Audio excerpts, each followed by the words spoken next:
This is the I Read Comic Books podcast. I am your host, Mike Rapin. Joining me this week for episode 329, I have one of those plushies you get at the carnival when the worker feels bad for you, and two that you get when you win first prize. I'm joined by Brian Murray. I'm a consolation gift. I am joined by two just wonderful people from the Secret Histories of Nerd Mysteries podcast, Brenda. Hello. And Austin. Yo. I definitely did not tell them to say hello. Don't worry. I got it. Thanks, Brenda. You fell on your sword for me. I forgot where it was. I always have some dumb little thing I say and it always throws people off. Well, we are here today to talk about comic books and a little bit about this other podcast. But before I get into that, I have a quick announcement. IRCB Movie Club number 10 has been decided. Our fantastic movie comic book amalgamation series that we've been doing on Patreon for a little bit. It's a double feature. It's the thing that everybody has been clamoring for on our Patreon. We're talking about the law. We're talking about Judge Dredd 1995 and Dredd from 2012. Everyone's getting what they want except for Paul, who wanted to talk about American Splendor. This is dropping at the end of May on Patreon, so don't miss it. It's patreon.com/IRCB podcast. It's going to be amazing. I can't wait to hear all of the impressions that Brian and Paul and I are going to do of Sylvester Stallone as Judge Dredd, because it's going to be real bad. It's going to be really, really fun. I've got some marbles that I'm just going to kind of tuck in my cheeks. Perfect. As the episode goes on, you put one more marble in for every 10 minutes we're recording or something. Every time someone says law. Yes, it's going to be amazing. You have to make it a Patreon goal for every new patron. Amazing. That's paramedics standing by. This is the kind of mind that we need for this show. Austin, I think we're going to have a conversation after we record, because right, I love where this is going. I'm being scouted. I'm sorry. Oh no, I'm going to have to do my podcast alone. This was the plan from the start. But speaking of your podcast, you two run a wonderful little show that's been going on for a while called Secret Histories of Nerd Mysteries. I mean, the summary is fantastic. Two good friends, Austin, he, they, she, and Brenda, she, they, delve into the histories of niche nerd topics that are dear to their hearts in a loosely structured comedy time show, Secret Histories of Nerd Mysteries. I've loved this show since it started. I mean, I still to this day tell people to go listen to the Chuck E. Cheese episode. Could you? I know it's the first episode, but it's put some respect on Charles's name. Yeah. I'm sorry, but Brenda, Austin, could you tell me a little bit about the show? Maybe the folks at home who maybe haven't heard of this amazing little series that you put together. Do you want to go? Yeah, I will go. Okay. So it's a show where we pick a topic, like we'll switch off. So I'll do a topic one week and then Austin will do a topic another week. And we pick like nerdy topics, anywhere from between like theme parks to TV shows we enjoyed to Chuck E. Cheese, just like anything kind of nerdy adjacent that we want to talk about and delve deep into the history of it. And we found some incredibly wild things out while doing the show, so you never know what's gonna happen. I enjoy the power of being able to make whatever I want a topic. Like I had the King of the Hill and I was like, is King of the Hill nerdy enough? And I was like, it's literally my show, I don't care. Yeah, I feel like I'm constantly like pushing the envelope, like I'm like, last week I did McDonald Land and then I've done indoor theme parks and That McDonaldland episode blew my mind, because it was like unraveling things that I had buried in my brain from my childhood. The thing that killed me was, what was it? One of the characters is like now like a white supremacist icon or something. I'm like, how do you go from McDonald's to that? That blindsided me. I was like, oh my God, what do you mean Mac tonight is a registered hate symbol? Yeah. That was a wild ride. Unbelievable. And then like the HR Puffin stuff lawsuit, like what? Yeah.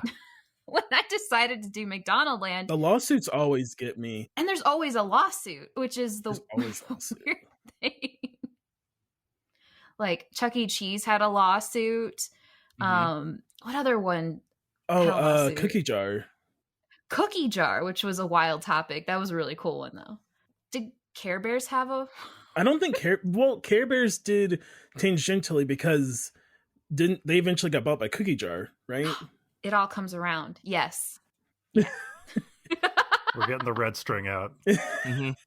Anyway, it feels like just our minds unraveling together. So I'm glad you had that experience while listening. Or I'm sorry you did, one of the two. This is the thing that kills me, and I love this podcast for this reason, is that like every time I'm like, yeah, I know a lot about this subject, the two of you managed to find something that I didn't know, and it turns out that there's like a whole other side to the thing that is either nefarious or way crazier than I could have ever imagined. So I appreciate you doing the due diligence and digging in on these topics, and that's the thing I always love, because it, like, whether it's comics or manga or Toonami, the Toonami episode was chef's kiss. Like, I thought I knew about Toonami, and there's so much more to it than I could have ever imagined. Like, I was in a Google hole for hours after listening to that episode. So I can't recommend this show enough to people. And I'm so glad the two of you are here today, because I know you both have a deep, rich history in reading comics and in manga and stuff like that. So let's actually get into things. I have, I guess maybe for the folks at home who don't know, I guess, what are some of your favorite comics and manga? I guess we'll start with you, Brenda. Like, what's some of the stuff that like either got you into comics, or what's your like go-to comic when you're reading something? Yeah, so I started out reading a lot of manga in high school, and this is like when like Inuyasha was coming out, and like a lot of like shonen series were getting really big. And I actually had to teach my librarian how to read manga in high school, because our library started carrying some, and she was like, I don't know how to read this. So I had to walk her through how to do it. It wasn't until college when I started to heavily read a lot of Batman and DC stuff. So for a long time, that was pretty much all I was reading. I was like really heavy into like Batman comics. I love like Kingdom Come. I love Court of Owls came out in like 2011, I believe. Court of Owls blew my mind. It's still one of my favorite like Batman books, and one of my favorite comic books in general. And then nowadays I just read mostly like manga, but it's like cat manga, and then also like action manga. So it's like all genres. That's a range. That's a range. Yeah. Cat manga is essentially its own genre, because there's so many cat mangas that are coming out. Like Masterful Cat is Depressed Again Today, which is a good one, and A Man and His Cat in Cat Barista. Right. And they're all great. They're all good. Yeah, I think you've just told me what my afternoon is going to be about. Man, that's incredible. I've heard of that last one, and now I think you've given me enough reason to go and check it out. So I definitely will have to. But Austin, what about you? What's your history with comics? How'd you get into it? What's some of your favorites? Okay, so how I got into comics is mostly, so my dad used to he used to work for a newspaper, is one of his many jobs he had. And he used to give me he used to cut out the like newspaper strips of Spider-Man when they were coming out. So I used to read those, because I watched the 1993, 94 Spider-Man cartoon when I was growing up. So that's kind of my first like exposure. I think I didn't get my first like full actual comic book until a little bit. It was like sometime in 2002. My mom got me the like Spider-Man memorial issue for September 11th. Oh boy, talk about a starter comic! Holy smokes! I think she just saw it had like it was like one of the reprints. It was like, I think it was a graphic novel, and it had like that, and then a few other like Spider-Man issues about New York. I think she just saw it, knew I like Spider-Man, and grabbed it. I don't think she like realized what she was giving her. What, I was like 11 or 12-year-old. So that was it. I didn't get like deep into something until I was reading manga, actually. And the first manga I read was Basilisk, at the ripe young age of 13. For those who don't know, Basilisk is a mature manga. It says it right on the bin, right on the front. Right. I just checked it out at the library. No one stopped me. I had no business reading that manga whatsoever. It's a very mature manga. Everyone here's an adult. You could go read it. I don't know how well it holds up. When I was 13, I thought it was great, but I was 13 reading something for 18-year-olds, so just thought it was cool. There was like blood and boobs, so that was pretty much as far as I made it. But in terms of favorites now, I mean, I'm still big into Spider-Man. I have like every Spider-Man from like 2009 to now. I don't read as much manga because it's hard. it got hard to get when Borders closed because Barnes & Noble never had as good of a manga section, and I know they do now, but Right. I like fell off in between there. I'll like read something if a friend recommends it, essentially. But I really love Spider-Man. I really like Monstrous. Anything Brian K. Vaughan writes, I'll probably read it. Mm-hmm.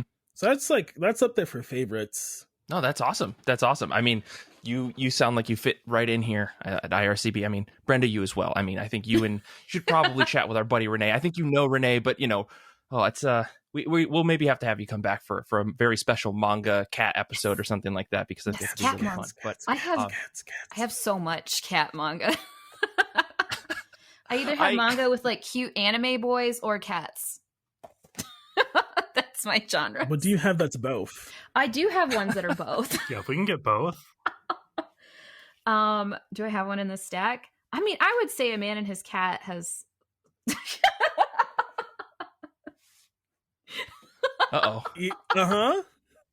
Okay, no, A Man and His You want to Cat share is with the class? A Man and His Cat is a very cute manga about an older pianist gentleman who adopts a cat that no one wants, and it's very wholesome and cute, and it's really good. This, well, I worry that we may go down a path that we cannot come back from if we go too deep into this. So I'm going to ask my legally mandated questions that I have for every episode, and that is, how have you been? I know we've already been kind of talking about it, but how have you been? How have comic books been? I guess I'll start with you, Brian. I've been pretty good. I've been playing a lot of video games lately, as usual. Beat Horizon Forbidden West. Started playing Octopath Traveler on the Switch. Shout out to Kate Scotchless. Thank you for loaning me that. It is a fun little RPG. But I did manage to carve out a little bit of time for reading some comic books. Namely, I picked up Darth Vader Volume 1, Dark Heart of the Sith. This is the series that was written by Greg Pak, with illustrations by Raphael Yenko and colors by Niraj Menon. Apologies if I messed up any names there. This picks up directly after Empire Strikes Back, and I had a hard time kind of following it because Vader has this vague goal of like punishing whoever made Luke quote unquote weak, but it very quickly diverts from that into more of just like it's like Darth Vader confronting the past of Anakin Skywalker.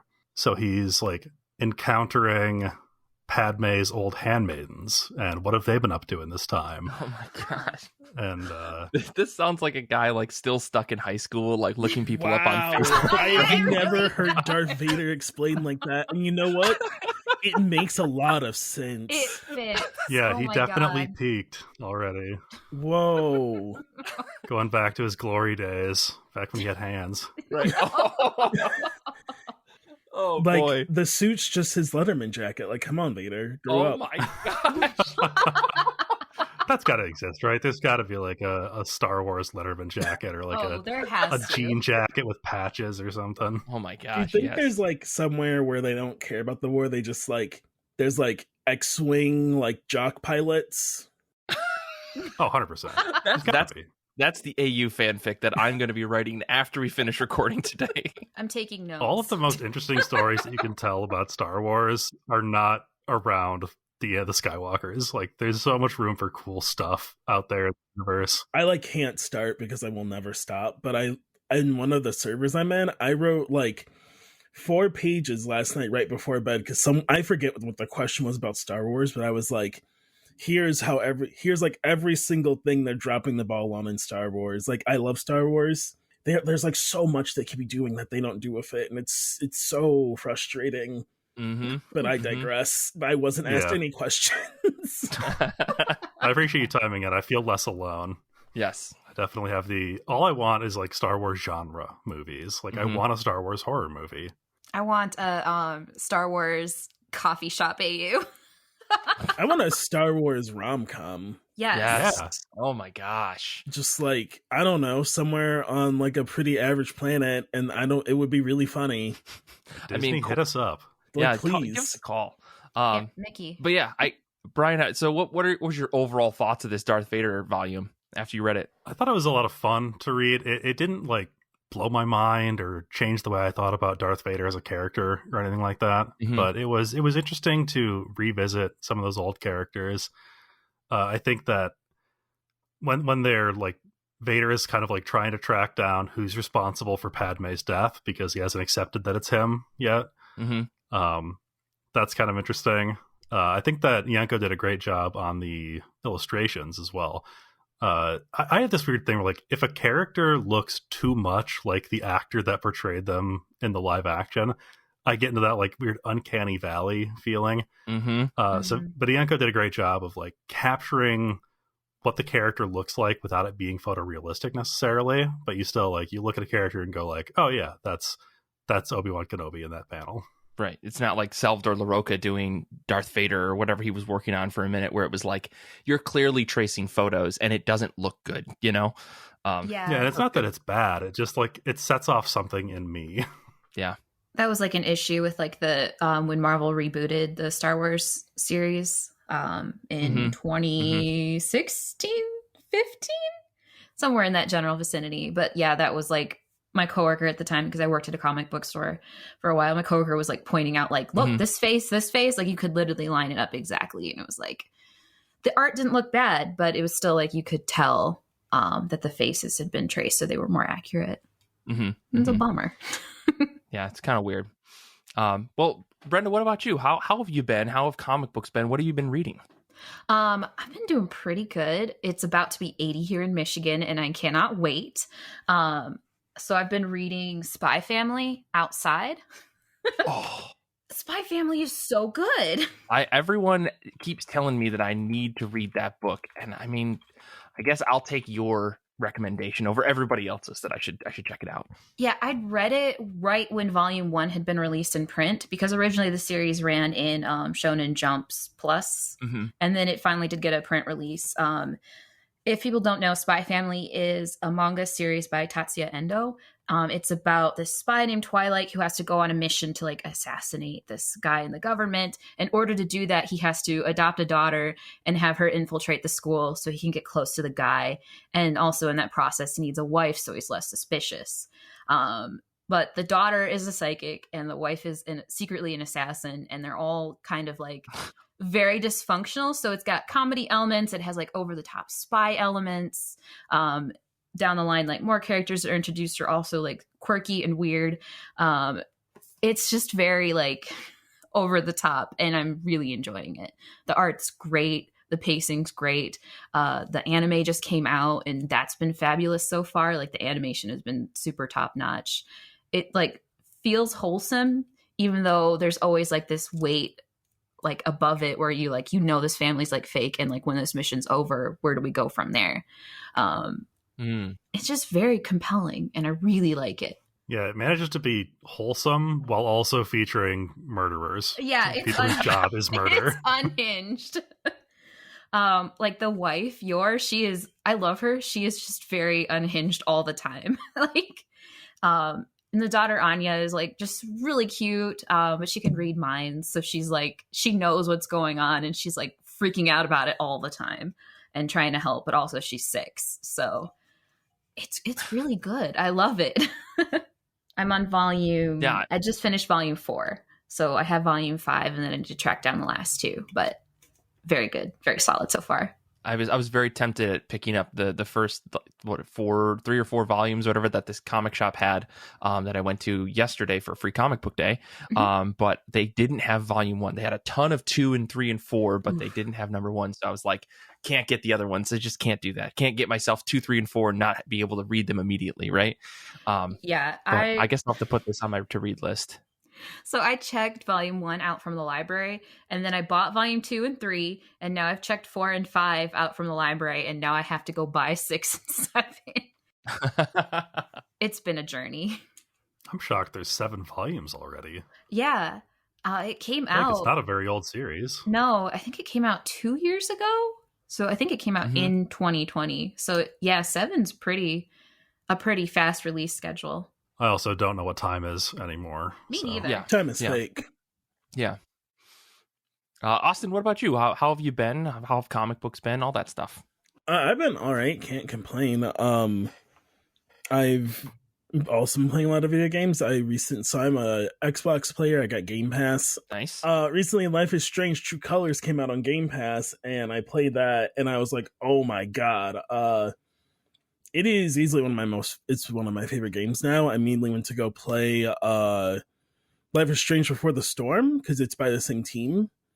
It was good, not as good. Life is Strange True Colors was just like, I don't know, the story and the interaction with like narrative elements was just like so masterfully handled. I can't recommend it enough. It's like I said, it's easily one of my favorite games. I wish I could play it for the first time again. Yeah, I generally don't like outdoorsy type stuff. That game made me want to move to a small town in the mountains. Right?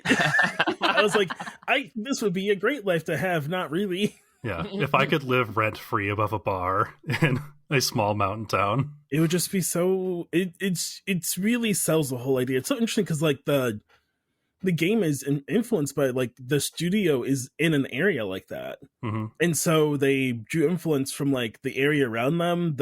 Most of the voice cast is like from small towns like that. So it's just I think that's like all of that feeds into it, right? Like I don't know if they made like a game because this one was by Deck 9 and the other Life is Strange games are by Dotnod.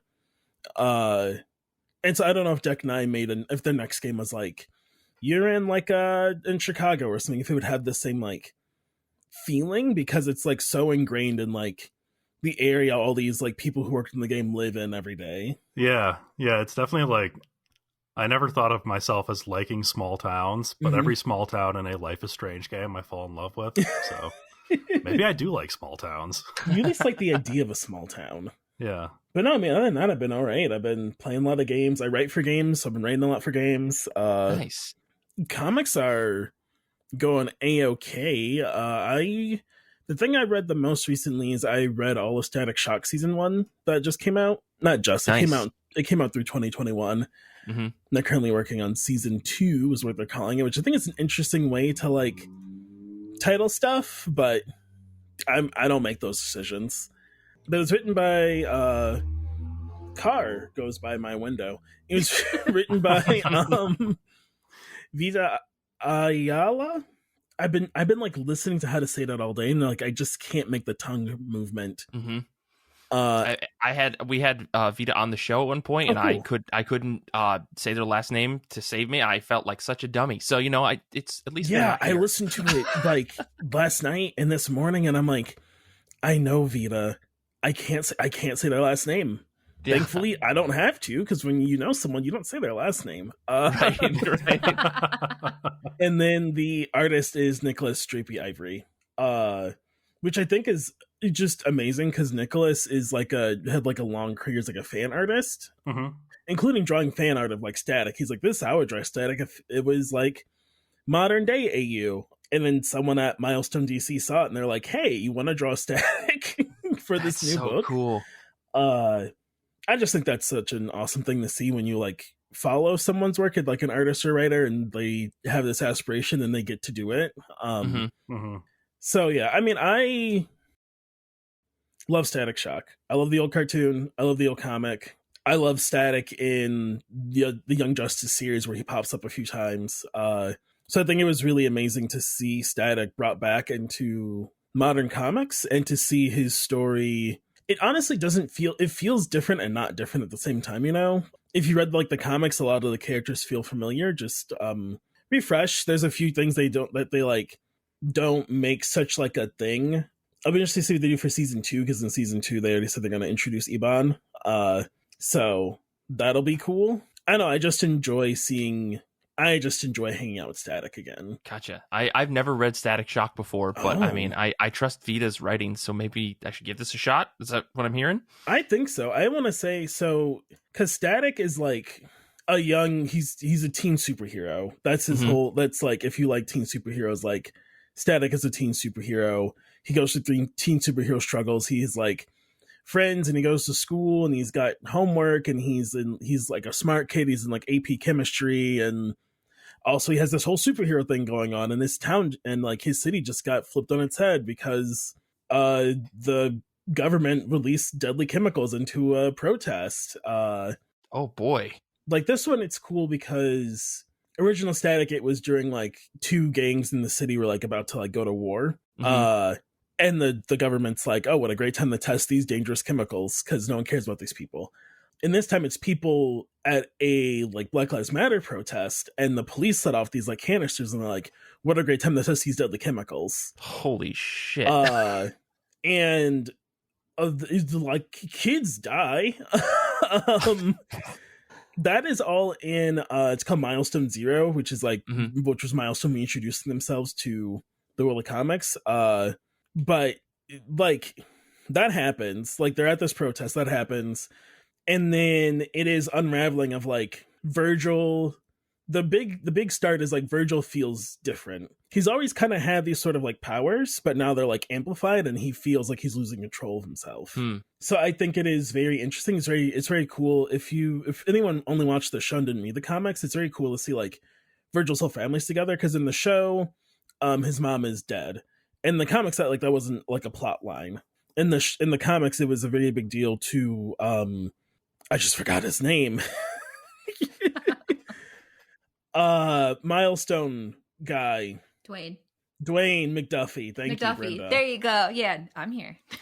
By your powers combined. Yeah, absolutely. I don't. We if just anyone form listens one to our brain. show, yeah, we have one single brain and we do our best. It was big. It was a big deal to Dwayne McDuffie to show like a whole black family, because like so often, especially in '90s in media, it was like the dad's dead or the mom's dead, or there's like an older brother, and so to have that in the comic again is pretty great to see how his whole family dynamic plays out as he's going through this struggle. I highly recommend it. That's what I got to say about Static. No, I love taking recommendations from folks on stuff that I've never touched before, because I have no history with these characters. So like, I'm a big X-Men fan, but that's because I watched X-Men as a little kid. So like, I've slowly but surely found my way into more and more DC properties, because it turns out maybe I like some of that stuff. But for years I was like, DC's stupid, because all I saw was the Trinity, right? Yeah. It turns out that there's a lot more to DC than just the Trinity. Yeah. So it's wild, right? It's so good. It's crazy. But yeah, I'll check this out. This sounds super cool. For me, I've been moving. Folks, I think the last episode I was on, I said that with the next time you hear from me, I will be in a different part of New Jersey. I am now in that different part of New Jersey, more towards the middle of New Jersey. But honestly, I had like the biggest shameful moment of my life. I call it shameful. Everybody else would call it normal. But I didn't read comics for like 8 days straight, and it like messed with my head.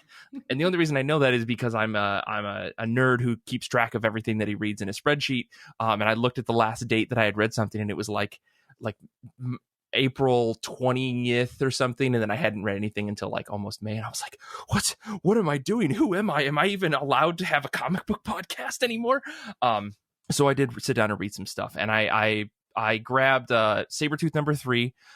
For those of you who have been keeping up on the Danny's saying that they have to take the podcast away now. Yeah, the board of directors and I are meeting later, but we'll get back to you. Shit. Okay. Well, let's get through this really quick. So I read Sabretooth #3. This is by Victor LaValle with pencils by Leonard Kirk, and that's the only credits you get from Marvel.com, which is really stupid. Sabretooth's in the pit still, and if you don't know what that means, that's okay. Because in the world of X-Men, exactly. No, that's the right way to think about it, because I think when the first... Yes, thank you, Brenda. Because when the first episode or first issue of this came out, all I could think of was, I fell into the pit, like Parks and Recreations. Yeah. Thank you. Danny's got the perfect gift ready to go. So the thing that is interesting about this book is that it is about Victor Creed. It is about Sabretooth. And he's still the same Sabretooth that I think everybody knows. He's violent. He's kind of aggressive. Kind of is, I guess, a lie. He's very aggressive. And he pretty much hates everyone, but most especially right now, he hates Professor X, who put him in the pit because he broke one of the mutant laws. The thing that's interesting about this story, though, is not that it's not directly about Sabretooth. Instead, it's about other people who were put into the pit for breaking rules. And it kind of takes this lens of like, yeah, Sabretooth was put in there because it was kind of dumb. Like they created these laws in the new Krakoan world that say, hey, you can't kill any humans, and then he killed some humans, but the laws weren't really intact yet. So he's like, wait, you're going to put me in jail over something I did before the laws were even written? And they're like, bye-bye, Sabretooth. I just killed some guys. I just killed a dude. What's the big deal? Listen, the mutants can die now. It's a whole thing, okay? It's weird. But so yeah, what I think is interesting is that they take everything from the perspective of, like, Sabretooth's whole thing is he wants to get out of the pit, but then they reframe the story of Sabretooth wanting to get out of the pit by taking each issue and kind of putting it in the perspective of the other characters that are in this story. And the other people in this book are clearly way more innocent than Sabretooth is. Like, one guy accidentally set the land on fire because he couldn't control his powers, and Professor X is like, we're not supposed to damage the land into the pit with you. And it's like, what the fuck is happening? They were like, hey, do you hate Professor X? No? Okay, let's make him worse. Yeah, no, and that's the thing that I love about this book is that 3 issues in, Victor LaValle has consistently written 3 issues that says, hey, maybe what Professor X being the leader is, or Professor X being the leader and kind of making these decisions is the wrong way to do stuff. And I love that the last like decade of X-Men has been like, maybe Professor X doesn't actually know what the fuck is up. So I love that. I live for Charles Xavier slander. That man has been around for too long. Yes, exactly. So I love that this is a perfect example of that. High fives to the creative team. This miniseries is kicking butt. So I hope that they're able to stick the landing with it. But the first 3 issues are solid as rock. So I highly recommend this if you're looking for something that's off the beaten path of the rest of the X universe, because this doesn't tie into anything. It's kind of its own independent series, and I love it for that. Are you reason. sure? I mean, it will tie in. Let's be honest. It okay, will I eventually only tie ask, because Brenda knows this. Every single time there's anything X-Men, they're like, don't worry, you don't need to read anything else. It's just this book. They're like, and actually what we mean to say is there are 40 more books for you to understand what's going on. Oh yeah. Every time. That should have been implied. I guess I should say that is implied. In order to understand any of this book, you have to have read all of House of X and Powers of 10, as well as like, right. There like yeah, it's there. Like the precipice of all of the X books are based around that one series that kind of spiraled everything out. So like if you read this and the last Sabretooth based comic you read was like, I don't know, Wolverine Origins, you would be extremely lost, I think. I picked up Immortal X-Men #1 on that same promise of like, no, you don't have to know a lot about what's going on. And you don't, as long as you're fine reading the 10 pages of Mr. Sinister explaining everything. Right. I mean, Kieran Gillen does like to write. I mean, let's be honest. Oh, wow, yeah. House of X and Powers of 10 was like good, but every time I got to a Powers of 10 like essay, I'm like, I really didn't want to read an essay. This text is really small. Yeah. Oh Kieran man, Gillen's so you haven't been reading writing, Eternals, but yeah. But oh my god, oh man, please just write a novel sometimes. Right. Please just write a book. I won't read it because I don't read books anymore, but someone can read. Someone will read it. They'll put an audiobook out, and I'll probably give that. Oh yeah, listen. absolutely. As soon as the audiobook drops, I'll sure. If he writes the book, then someone could do the comic adaptation of the book. That's not him, and then it'll be more condensed. Right? I don't really mean to be slanderous against Kieran Gillen. I think his stories are great, but the guy definitely writes a lot. The other one, really quick, the other thing I wanna mention before we take a quick break here is I read Newburn #6. This is written by Chip Zdarsky with art by Jacob Phillips and Sue Lee. If you are looking for something that is pulpy that isn't written by Ed Brubaker, this is a solid book. Wow. Because as much as I can recommend all of the Reckless books that are coming out right now, I could recommend Friday that's coming out independently. I can recommend all of the criminal stuff. That is a different type of pulpy, like neo-noir story than what I think Zdarsky and Phillips are doing in this book. And while Sean Phillips is the artist on a lot of those other books that I mentioned, Jacob Phillips has a different art style than his father, and I appreciate that. That you can see there's some similarities where he definitely has taken some maybe inspiration, or I don't know if genetically you're able to pass down artistic traits to a child, but you can see that there's not, right?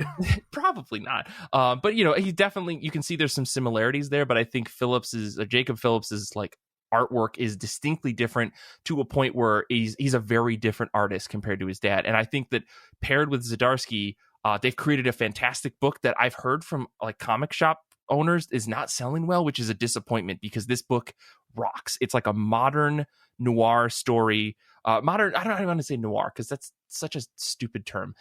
It's a modern crime story about a guy who does jobs for the mafia, or like all the various mafias of New York in this fake, like modern day New York. He solves their problems and their crimes when they can't like go to the police when someone gets murdered. And the thing that really struck me about this issue and makes me think, man, this series is actually something very special is this particular issue, Newburn number 6. The story is, it's Siri talking to me on my phone. The story is from the perspective of not from Newburn's perspective, not from him or his partner. I can't remember her name. It's not from the main character's perspective. It's like a total side story that draws itself back into the main world after we get this wonderful backstory that you can see connects to the greater world of Newburn that they've established so far. But how it connects to Newburn is completely unclear until the last few pages in the modern day because it's a flashback issue. I really thought it was smart the way that they told it. They weaved in and out some bits of trivia that if you paid attention to the first couple of issues of the series makes sense. But I'm really just impressed with the way that Zdarsky is approaching this story. And I always look forward to reading this book. Like it's a top tier like indie comic for me. Or at least coming from Image, I guess, indie, quote unquote. That's a whole other thing. But really, really love this book. Really, really love it. So highly recommend it if you're looking, again, for a non-Brubaker like crime story. They do exist, I promise. Is it funny? Because I'm having a hard time imagining a Zdarsky book that isn't at least trying to be funny. There's some dry comedy in there, but it's not a funny book by any means. But like, I'm sure that other people on the server will probably say, and other people out there on the internet will say, like, Zdarsky is capable of writing non-comedy books. It's crazy to think of. It's wild. What was it called? The Spider-Man one. Daredevil. Oh no. Not Spider Shadow. No, right? no, wasn't that Zdarsky? The Life of Spider-Man. Is that it? But when it was she was a decade. Yeah. Yeah. Was that one? That wasn't like funny. Exactly. It wasn't. It had funny parts, but it wasn't like a comedy book, right? It wasn't like a Ryan North Squirrel Girl book, you know, or the Jughead book that Zdarsky did that was very funny. It's a different thing. He's capable of non-comedy books, I promise. That was really like the first time like that you got to see him kind of move away from being the comedy guy. Because then he went on to do Daredevil, and does he still write on Daredevil? And like Daredevil's not remember funny, but that kind of showed like, oh, he's got like a lot of range. He doesn't just have to be like the funny comics guy anymore. He's not just the artist of sex criminals anymore. So it's really cool. Right. I'm going to go back and tell 2015 me like, hey, did you know that the guy who does the art for sex criminals is also writing a very good noir book? Can you believe that? Can you believe the sex criminals artist is doing Batman? What? Can you believe that the guy who co-created Cum World is doing a Batman book?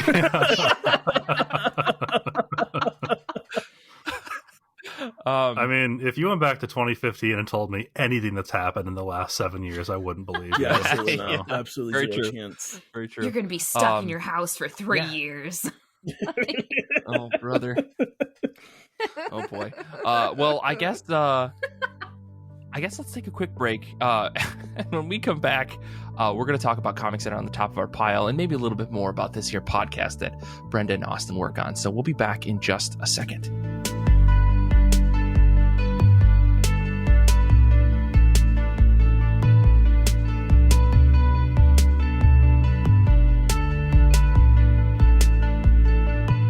Wrap up this week's episode, we're going to be talking about comics that are on the top of our pile, the comics that we're reading next, whether they're new, they're old, or whatever. I guess let's just get things started. Austin, what are you looking forward to reading next? I'm going to be reading Paper Girls. They dropped they just dropped the show teaser like as of this recording like 24 hours ago. Oh, Nice. snap. Yeah, I didn't see that. yeah, exactly. No I one's don't talking think about it. no one's talking about it. No, it's gonna be like Why the Last Man all over again. Exactly. Exactly. I think Amazon has just given up on any of their comic properties that they were trying to develop. They're like, it's not the golden goose we thought it was. So, Yeah. which sucks. I mean, Invincible did well for them, right? Yeah, it It did. did. I don't But- know. I just feel like people are pulling away from comic adaptations. Yeah, it feels like people thought the juice of it was like people like comic adaptations, but that's not all it was. I mean, you can look at any various of other comic adaptations that have gotten blockbuster releases. So New Mutants. I wasn't gonna name names, but Oh, just because New Mutants took like 7 years to come out. Right. Yeah, Yeah. what a nightmare. but yeah, so I'm super stoked for it. The teaser is just like the crew, right? It's like each of them introducing themselves or saying like a character line or something from the book. So I'm excited. That got me. I was like, I gotta reread Paper Girls right now, even though they haven't even said when the show's supposed to come out. So, but it got me in the mood because I love me some, as I've mentioned earlier, I love me some Brian K. Vaughan. So Mhm. I'm worried that they've missed the window. Because, like, the music in the background of the teaser trailer was, like, very reminiscent of, like, the trailer music that they always use for Stranger Things. Yes. And I think a lot of people have Mhm. moved away from Stranger Things. And we're kind of moving on from, like, that 80s nostalgia era. And I'm worried that Paper Girls has missed that window. I'm hoping it'll still, like, the teaser looks good. There's not much there. But it's a great series, and I would like it to have a great adaptation. But there's some things that are giving me some pause so far. yeah. I hope, if nothing else, it gets enough reception where we can get the whole thing. Mhm. I don't know Right. if that'll happen. I mean, because it's not a long series, right? Like they could potentially wrap it up in like 3 or 4 seasons or something. I mean, I know that no publisher of television wants to ever do that. They'd No. rather just drag things out for forever because I can't believe that Walking Dead is still I was on like TV. The Walking Dead. I'll name But- that one. The Walking Yeah. Dead. I Please. think it's finally done. I think they finally were like, Yeah. we're done. Yeah. Walking Dead is I used to like in the before times I went to C2E2 like every year. Mhm. And I was just like nails on chalkboard when it's like, hey, the badges this year are The Walking Dead. And I was like, please, no. Yeah. Why? I went that year. Yeah. I put a big little Bub face, little Bub the cat. I put a big little Bub face because it was like, what was it? The sun with his eye gouged out, and I was like, Yes. I can't have this Yeah. on my badge all week. Like, No, you see, here's the problem. It was The Walking Dead for like 4 years in a row. Mhm. God. They're like, here's your, like, you get your badge in the mail and you're like so excited. And the art is Walking Dead promo art. It's not even art, it's a photo from the show. And it's just like, I'm going to a comic convention. Why is it The Walking Dead? And like, I get that Walking Dead is a comic, but when I was working in the comic book store, there are people who are subscribed to it, but like people weren't really picking it up off the shelf. People were buying Right. trades of it. Like it wasn't, right. it was a show first Yeah. at some point and a comic second. Yeah. Mhm. So fingers crossed on Paper Girls. Fingers is what we're crossed on saying. Yeah, Paper Girls. I'm rereading that. I'm also rereading Laura Dean Keeps Breaking Up With Me. That's it. I was going to say Sarah Dean. Laura I Because would say Dean. Laura Dern. Yeah, Laura Dern. but I'm rereading that because Rosemary and Valerie O'Connor just released some of the original sketches you could buy on this website that's like based out of Michigan. Yo. What? So I was like, I like started looking through my book to find like my favorite pages, see if they had sketches, and then I was like, and then I found myself reading, so Mhm. I like accidentally started rereading that. There is no accident. It was meant to be, as Yeah, far as I'm exactly. concerned. That's like one of my favorite graphic novels in the last decade, hands down. Love that It's book. so good. I bought that, I don't know how many months ago. It's just been sitting on my bookshelf staring at me when I go Wow. to sleep. It's Brian. so good. It's a great Read it. time. It's not a long read, so you can just like, It's not a long read. You have just like powerhouses. You got Mariko Tamaki on words. You got Laura Dean. Yeah, Laura Dean, great You got Laura character. Dean. You have Rosemary and Valerie O'Connor on art. It's just like, it is incredible how good it is. I love Mariko Tamaki. Anything that is offered by her, I'm gonna read it. Mm-hmm. I was like falling out of love with comics, and then I picked up a Marco Tamaki book, and I was back in. Didn't she do She-Hulk? Yes. Yeah. Yeah, I Yes. picked that up for a while. That was I thought that was a great read. It was so cool to see her on a superhero book, on like a Marvel book. Mm-hmm. Because I hadn't really read anything like superhero from her. I think she also did a Supergirl run. She had Perhaps. a mini Danny's- series. Yeah, it was like a Supergirl being super, I think was her run. Yeah. So I thought that was rad. I met Mariko Tamaki. She was a delightful person. I mean, if her work is any reflection of who she is, I mean, I believe so. But that's me. But no, that sounds awesome. I'm glad that there's another person who appreciates Lord Dean the same way that I do. That just warms my heart. Brenda, what about you? What are you looking forward to reading next? So I went to Barnes and Noble last week, and Barnes and Noble's manga section is like absolutely most of the store now. My location of Barnes and Noble is like a smaller one. It's attached to like essentially a dead mall. But the manga section was just like half of the store. Like no more albums or anything. They're all pushed this tiny little corner. No more like really like merch or anything. Just this giant section of manga. So I picked up a bunch of stuff.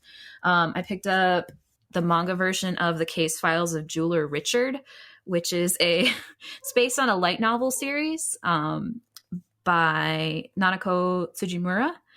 And it's about this guy who like goes to work for this jeweler, and they solve jewelry and gem related mysteries. And I'm kind of very into it. Oh, They sell mysteries? They like solve mysteries. So like someone will I like thought you said bring they in. sell mysteries. Oh And I was no, like, no! They can solve we buy a mysteries. mystery for the show? They solve like kind of like mysteries. So someone will like bring in like a jewel. Like there's this one where this kid, his cat has gone missing, and he brings in like this cat's eye. It's cat's eye pearl something. It's a gem. Mhm. And he like brings in, and he's just like, if I get like 2 of these, like maybe like we'll be able to find my cat. And he has to figure out like what happened to the cat. And there's a lot of layers to it. But anyway, I watched Yeah, that feels like a stretch, but I'm here yeah, for it. I know it Yeah. definitely is.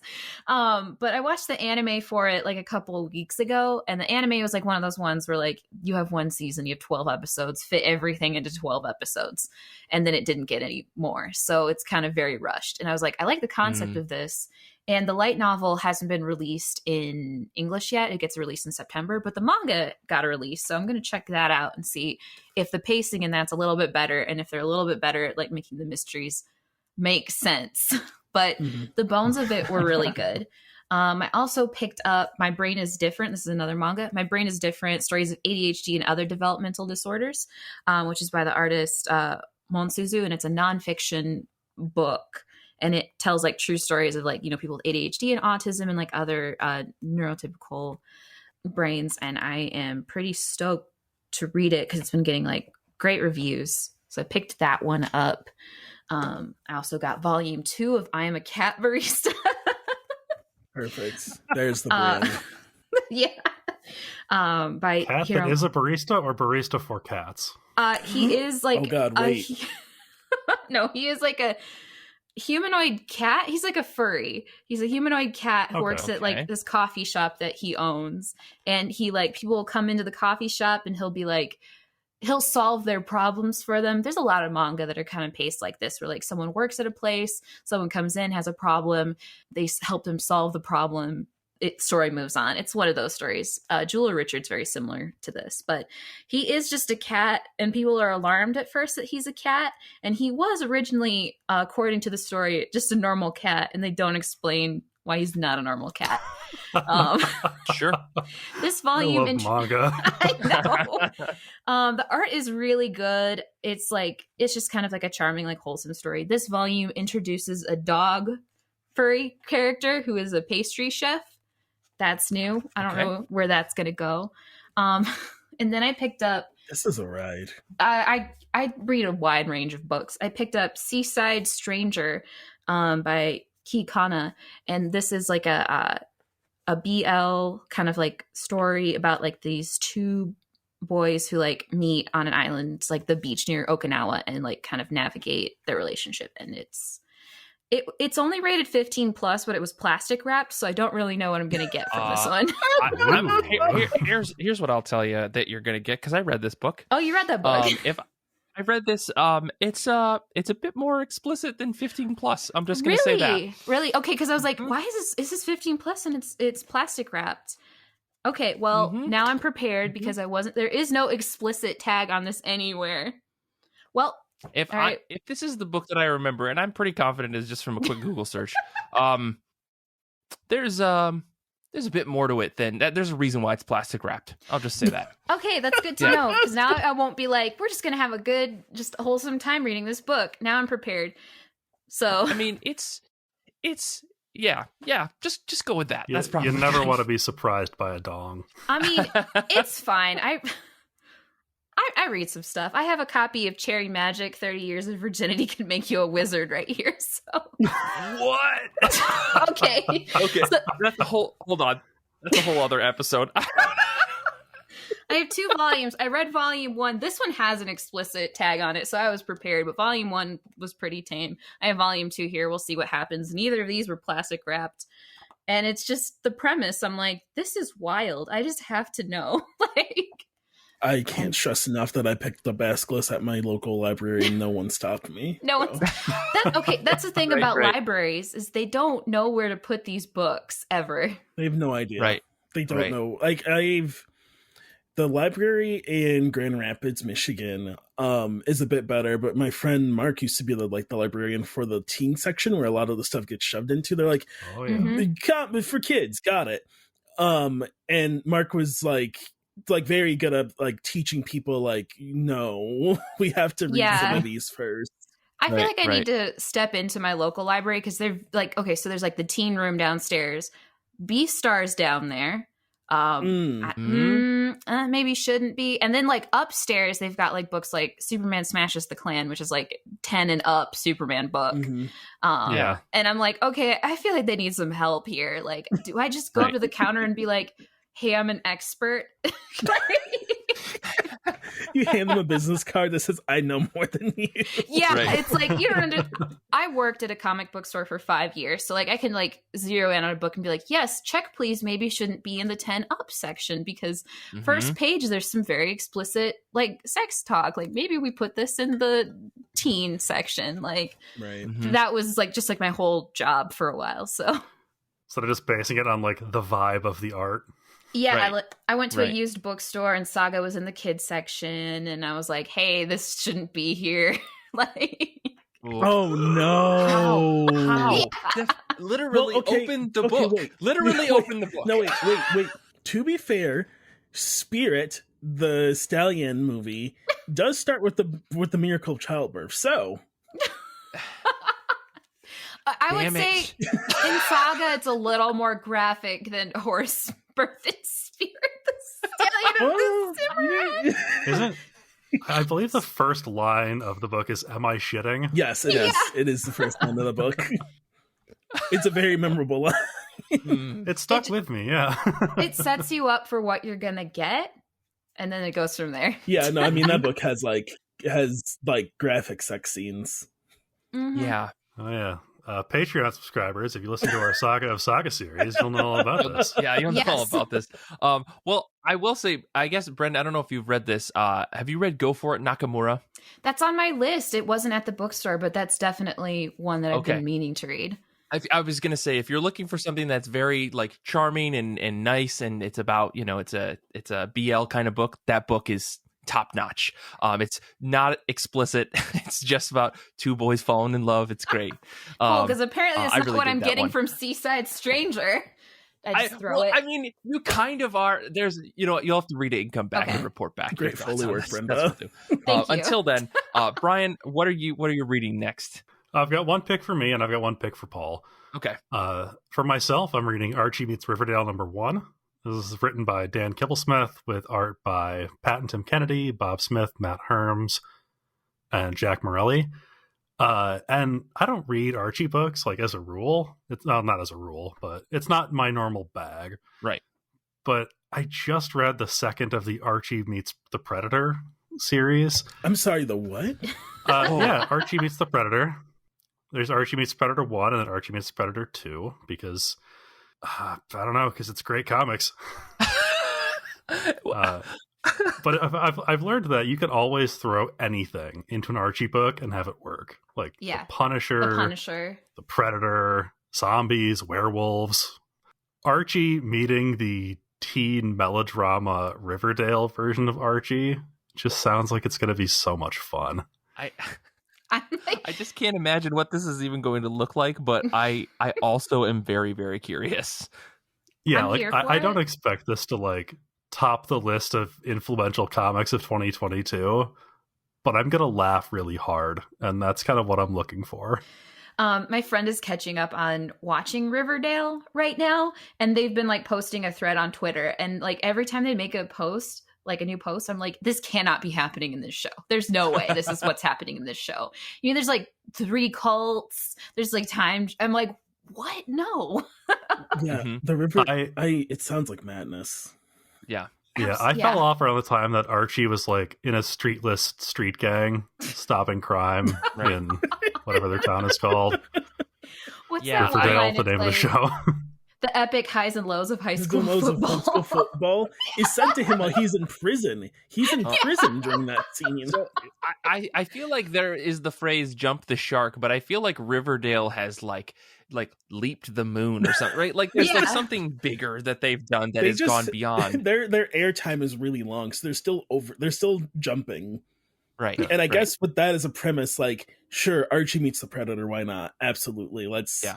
May as well. Yeah, they found like a speedrun hack where they like are jumping through levels. You know? Right. And the CW keeps airing it for some reason. They don't have anything else to air. There's nothing else. I guess that's true. You can only show Flashpoint so many times. Now that Supernatural is over, now that God killed Dean's dog. Oh boy. Wait, does this happen? No, what? In one of the last episodes of Supernatural, all life on Earth is gone except for Sam and Dean. And then they find a dog at a gas station. No. And Dean bonds with the dog. And then it disappears. And he looks up and God is just smiling at him. And then God disappears. What is the CW? It's been a while since I stopped watching Supernatural season 6. Is God in this scenario, is it still like Chuck? Like the writer? Chuck, yeah. It's still Chuck. Oh my God. Yeah, it turns out Chuck's God. Oh my Chuck, man. Like It's an absolute dumpster fire, but a dumpster fire will keep you warm. I hope that Archie Meets the Predator is not that. I hope it's an enjoyable time. Yeah, it is. It genuinely was a very fun book. Just like because it starts off kind of like an Archie book you'd expect, where they're like, the gang is having fun, and then we just get like the abrupt tonal shift of, and then the Predator ripped out Reggie's spine. Alex DeCampi goes hard as fuck with that book. I believe she wrote that book, right? I think so. Yeah.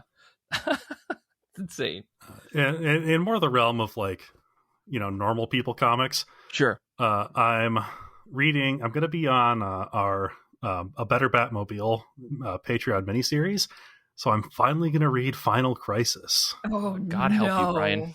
Good luck. I have no context. I've read nothing leading up to it. I'm just going in. That's what? No.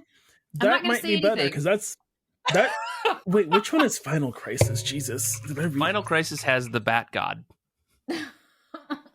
or the Bat. I guess the Bat monster thing, or no, sorry, excuse me, not the Bat God, the vampire demon that Superman has to fight. Right. Way off. Yeah, that's Crisis that one. was Grant Morrison, right? Yes. Yes. That is how I read Final Crisis. So, I read it. This is perfect. This is exactly the kind of energy I want for it. Right. I don't think even if we tried to spoil it, Brian, it wouldn't matter. I don't know if it would make any sense. Yeah, I don't think. Yeah. So I read Final Crisis, and then I was like, this absolutely makes no sense. And then I bought the novelization of Final Crisis, and I was like, maybe this will make it make sense. It doesn't. It didn't help. It made it worse. Fantastic. Worse is worse. Yeah. So many things to unpack there. I'm just gonna move forward because I don't want to fall down this rabbit hole of Final Crisis, because I read it and we had an episode about it and we spent so much time of me just trying to understand it with two people that had understanding of it, that I know that we could do this for an hour. And I've listened to that episode and I remember none of it. Yeah, exactly. It's one of those stories that once you read it, you immediately forget it until someone puts the pages right in front of your face again. It left no Morrison has impact. that kind of power. Yeah, truly. Speaking of writers who like to hear themselves talk, Boy. Morrison, they like themselves some words. Yeah, truly. Yeah. Unless it's Batman and they're just saying HH, which is a guttural noise that I assume we all make at some point in our lives. Sometimes I make when I get off the couch. Yeah. Right. I don't think anyone hates Bruce Wayne more than Grant Morrison hates Bruce Wayne. Oh, man. Like every chance they get, they like make another dig at like Bruce Wayne. Like it's like Jason's like, Bruce made me dye my hair red, and like I'm like, this is a really dumb detail. You guys, tone it down. I'm pretty sure Batman is dead on the cover of this trade I got. So yeah, absolutely. Yep. Mm-hmm. You can. I'm really looking forward to listening to that episode of A Better Batmobile. Everyone should go subscribe to the Patreon so you can check that out, because Paul is doing great work, but we get episodes like this where Brian is going in blind to Final Crisis. So Paul is making a great show, and I'm doing my best to throw it off the rails. Yeah. But before I get into my picks for this week, or my pick, I guess I have two picks, but we're going to talk about the folks that are hanging out with us on Discord. They all had a bunch of books that they're reading. Danny's looking forward to reading Grimm #1. Paul G is going to be reading Retroactive by Ibrahim Mustafa. Nick is reading 8 Billion Genies #1. This almost was my pick, but we'll talk about what I'm up to. Vincent is reading Black Science, and Hannah is reading Sensational Wonder Woman. For me this week, though, I am looking forward to continuing and hopefully catching up on Dandadan, chapters 22 to current. I've read the first 21 chapters. This is by Yukinobu Tatsu. I don't really know how to describe this book, because it originally started as a story about the question of, are demons real? Are aliens real? And then it turns out that they're both real. And a kid gets possessed by demons, and a demon steals his testicles. And how'd I hate it when that happens? Really buried the lead on that one. Yeah, but aliens also exist, and they want to steal this kid's penis. But he gets possessed by a demon that allows him to fight off the aliens. But the demon that took his testicles wants him to complete these things, and only the girl who believes in demons can help him, because if she's not around him, he suddenly becomes a demon without any control. Her grandma is extremely young, even though she's old. And then there's another girl who doesn't believe that aliens or demons exist, but she keeps coming around and fighting them because she has something to do with the story. I just found out about her. This story is my insane. Nose is bleeding. Yeah. Oh no. So there's a reason, like the anime way. I mean, the anime way. Okay, I was like, do you need a tissue? Do we need to stop? Do we need to go? Like, here's the thing that is crazy about this book. It's not published. You can't read it in the Shonen Jump app because it's too mature. Because a core point of the story is a boy's testicles are gone, and he's trying to find them. And also they really go out of their way to like randomly, I mean, not out of their way. I think like there are a handful of moments where like teenagers are getting stripped down to near nudity, both men and women. And I'm Lord. like, what is happening with Viz and Sheshwa? What are they allowing to be published in Japan? It's crazy. But this book is fun, and I feel like no one should read it, but I love it. It's really stupid, but really entertaining, because I feel like as creepy as the book can be, there's actually kind of a good love story in the middle of it. Anyways, I'm not selling this book at all. No one should read this, but I love it. Those are like my favorite kinds of anime and manga, though, where it's like, this is really good and I can't recommend it to anybody. Yeah, that's me with Good Night Poon Poon. I can never tell a single person to read that book, but it's incredible to read. Yeah. I mean, this is the same going. This same thing goes for like Mega Hex. If you've never read the Mega Hex books, don't read them. They're great. Like just some books you're like, I can't recommend you to read this, but I'm not going to stop you. Yeah, and I'm not going to stop reading them, and I'm going to continue to support this creator because their books are very funny to me. But anyways, Dandadan's great. I just don't want to be alone. And but the other book I'm looking forward to reading, it was going to be 8 Billion Genies #1, but I decided to pick up there's this graphic novel that I grabbed off of Comixology Originals called Cheer Up, Love and Pom-Poms, written by Crystal Fraser with art by Val Wise, letters by Oscar O. Jupiter. This came up on Comixology Originals, like I said, and it sounded kind of fun. The synopsis is Annie is a smart antisocial lesbian starting her senior year of high school who's under pressure to join the cheerleading squad to make friends and round out her college applications. Her former friend Bebe is a people pleaser, a trans girl who must keep her parents happy with their grades, and a social life to maintain their support of their transition. The rigors of squad training and amped up social pressures, not to mention microaggressions and other queer youth problems, the two girls rekindle a friendship they thought they'd lost and discover there may be other sweeter feelings springing up between them. I love a good teen drama story, and I feel like this is going to be like right up my alley for that kind of stuff. So I'm looking forward to this. The art looks really cute and really fun. I feel like the subject matter is pretty unique, and I feel like at the same, like, Comixology has done a good job with their originals of trying to write stories of specifically in like the LGBTQ space. Like they did, that's just another book that won a GLAAD award and I think it also won an Eisner a year or two ago. That's supposed to be very good. But so I'm excited to see this. Crystal Fraser, I know, has done solid books in the past. So like this just looks solid. I'm looking forward to reading it. Nice. Yeah. But I honestly thought, like, if you look at the cover of this, I thought this was like a Squirrel Girl comic because of like just the way that the cover's drawn. But it looks really nice. Like the art looks really fun and kind of upbeat. It kind of reminds me of like Check Please in that way, where there's just like a lot of bright, like really solid like colors and stuff in it. But yeah. Looking forward to it. This is how gay Squirrel Girl would have been if Marvel weren't cowards. Yeah. Oof, you said it. Get him. But yeah, I guess to wrap up the show here, I do want to talk a little bit more about secret histories and nerd mysteries. Mostly just a couple more questions because I know we talked about it at the top of the show. But I'm curious to know, Brenda, Austin, do either of you have like a favorite episode that you've recorded in the recent past, or maybe all the way at the beginning? Is the Charles Cheese episode the best one? Charles Entertainment Cheese. Excuse me, I'm sorry.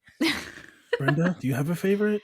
So I love the Chuck E. Cheese one. I think that is like, some podcasts are like, don't start at the beginning. And like, we definitely hadn't gotten like the exact formula down yet, but I still think like a lot of what you're going to get in subsequent episodes is present there.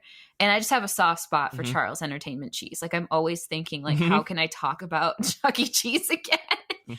I also really liked the Emperor's New Groove episode just because that story was like just very off the rails, and it's one of my favorite movies, and like learning about its development was like really interesting. And then Console Wars is also really good because we like collaborated to do like a big Console Wars crossover, history of Nintendo and history of Sega and history of their conflict in the 90s. So I think that one's also very solid. Yeah, Austin, what are your favorites?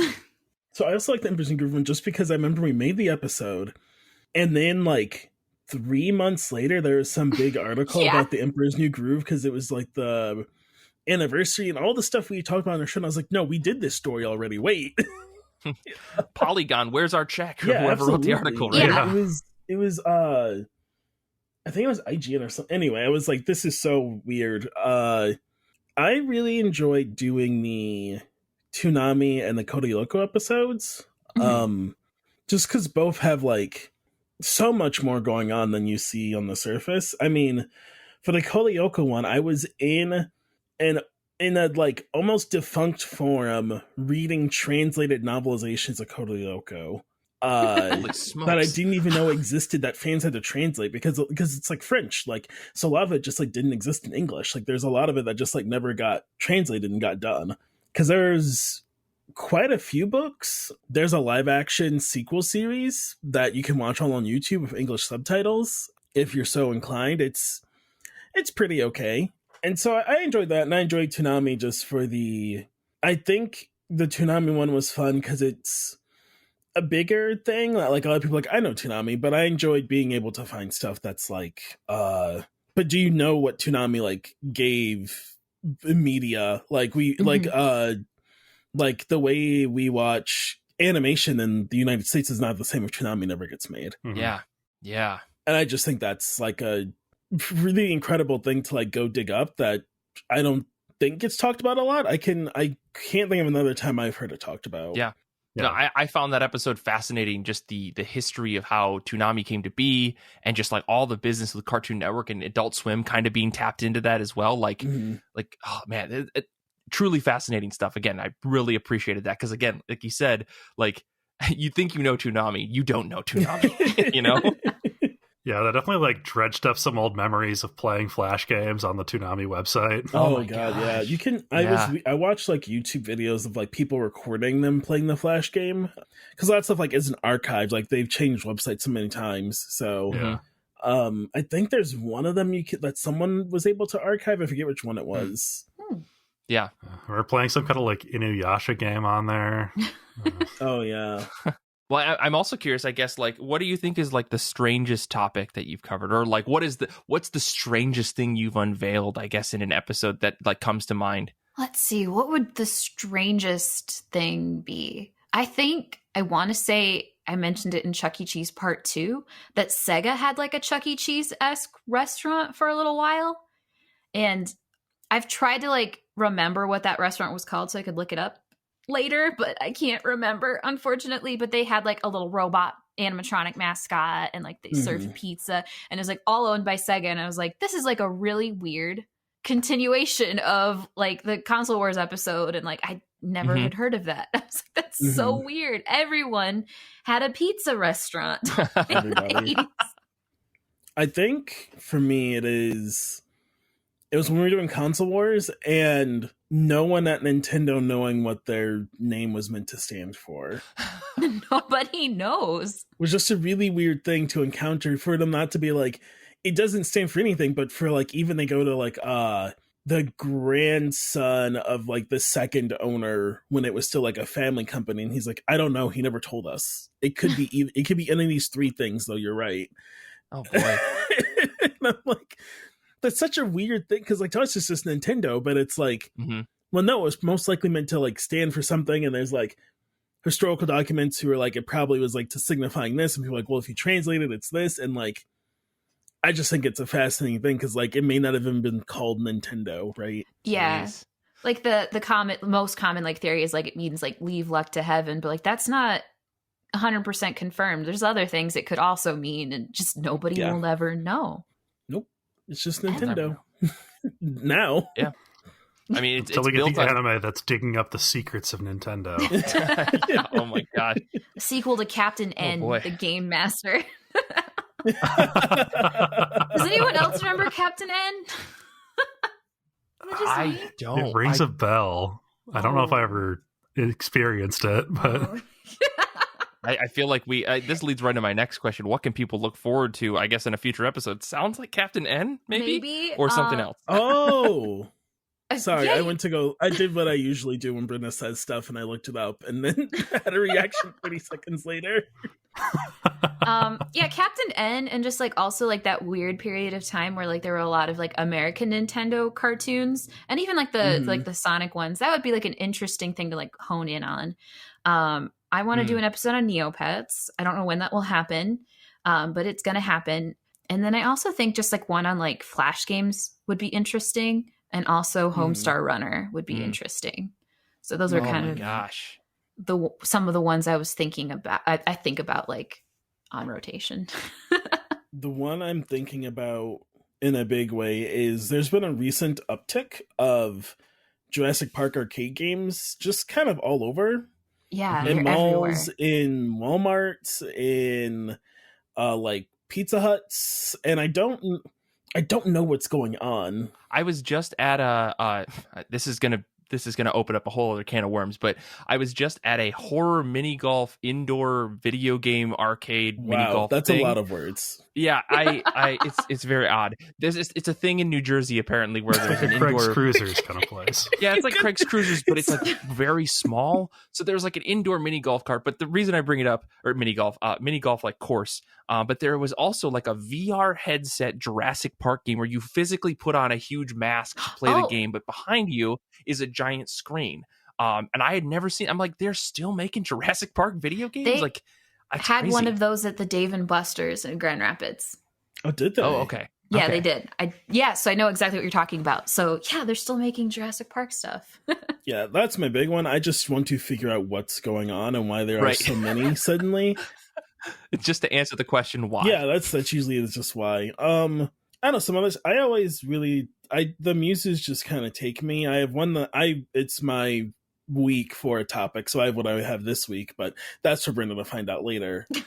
Okay. But I really enjoy like cartoon blocks, so I'll probably dig into that more. I did Saturday morning already, but I don't know, I'll find something else, I'm sure. I would love to hear, maybe you've already done an episode, but like a history of TGIF, if you remember that on like ABC. Oh, yeah. Because what a wild television. I know it's not cartoons, but what a wild time to be a kid. Yeah. Let's talk about that weird, like, liminal before school period of cartoons, watching Gargoyles at 5:30 in the morning. Oh, yeah. Garfield and Friends on... Garfield and Friends. Garfield and Friends. Watching Garfield and Friends before school every day. And I remember for a while, Cartoon Network put like Yu Yu Hakusho before Adult Swim was like a full thing. It would just be kind of like anime really early. That's where like they moved some stuff. So like I remember Yu Yu Hakusho stopped at the first Dark Tournament, and then I was like, oh, it's over, and it super wasn't. And then like I randomly caught an episode one day before school, and I was like, Yu Yu Hakusho, is that you? what are we doing now? Mr. Hakusho? Or? Yeah. There is one I'm working on so you'll have to join us in December, but I've been working on the history of Christmas specials. Ooh. So already dibs, Brenda, dibs. Damn it. Fuck. That's exciting. That's going to exciting. be cool, though. Well, yeah, I'm definitely looking forward to that. And I want to say everybody should go check out Secret History of Nerd Mysteries. It's on pretty much every platform, right? You guys are well distributed and stuff. But if folks are curious and they want to know more about you, maybe reach out, ask some questions, or just, give you some feedback, where can they find you on the internet? Austin, you know what the deets are. Austin you can handles our socials. Hi, it's me, Austin. Sorry. You can find the show on Twitter at Nerd Mysteries. If you want to find me personally, I'm Sailor Scott Austin. That's Sailor SCT Austin. So that's where you can find the show or find me, who is also handling the show's Twitter. We do polls. So like we'll do like Austin will do an episode and then I'll do an episode and then we'll watch a movie. So we've been doing polls for what movie we're going to watch. So definitely follow us on Twitter if you want to participate in that, because we've had some pretty cool turnout, and you can kind of torture us by making us watch the worst movie we put on the list. Oh, no. People have been too kind. I was vote for the worst one. I'm a monster.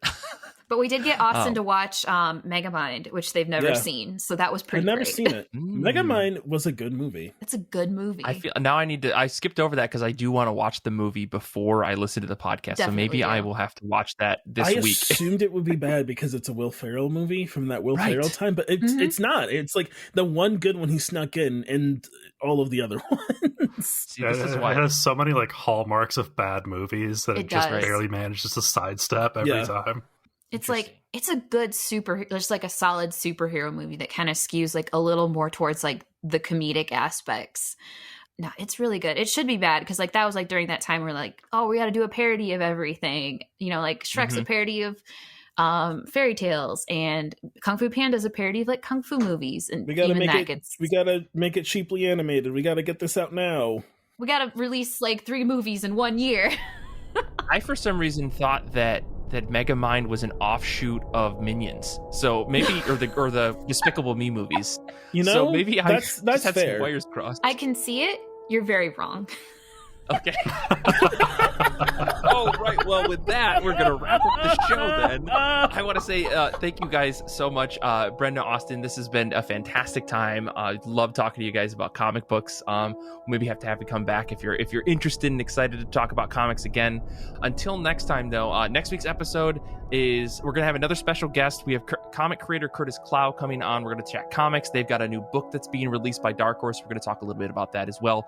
As always, you can follow us on Twitter. You can follow Brian at BrianHead. You can follow me at Mike Rapin, and you can follow the show on Twitter, Instagram, and TikTok at IRCB Podcast. This episode first aired on Patreon and is possible because of our wonderful patrons: Join today for exclusive series like IRCB Movie Club, Saga of Saga, and more. You can join now at patreon.com/IRCB podcast. And if you haven't already, please rate and review the show. Give us 5 stars. I think we've definitely shown you our worth at this point.